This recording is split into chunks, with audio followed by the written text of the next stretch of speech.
Hamster convert প্রথমে প্রথমে মোটা মোটা অঙ্কের টাকা আমাদেরকে দেখাইছে, লক্ষ লক্ষ কয়েন আমাদেরকে দিয়ে জমাইছে।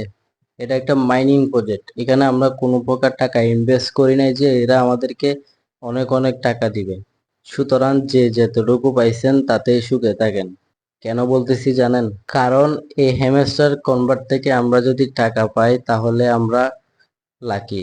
আর যদি আমরা এই হ্যামস্টার কনভার্ট থেকে টাকা না পাই তাহলে মনে করবেন আমরা জীবনে একটা শিক্ষা পাইছি।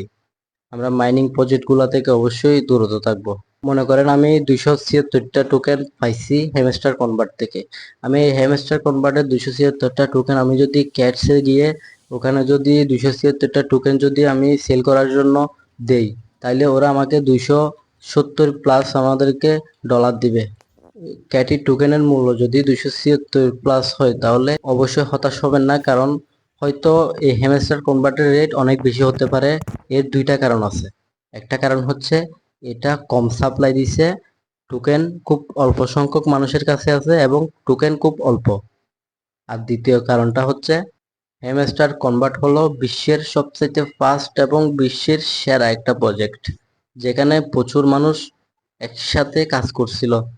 সবচাইতে বেশি মানুষ কাজ করছিল। ক্যাটসে তো আর এরকম সবচাইতে বেশি মানুষ কাজ করে না, যার জন্য হয়তো ক্যাটসের চাইতেও মূল্য বেশি হতে পারে।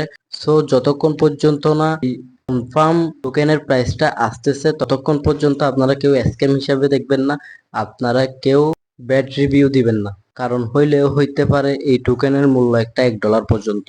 এই ক্রিপ্টোকারেন্সির কোনো কোনো গ্যারান্টি নাই। হয়তো মিনিটের মধ্যে $2 হয়ে যেতে পারে, মিনিটের মধ্যে $5ও হয়ে যেতে পারে, আবার মিনিটের মধ্যে এক্সচেঞ্জও হয়ে যেতে পারে।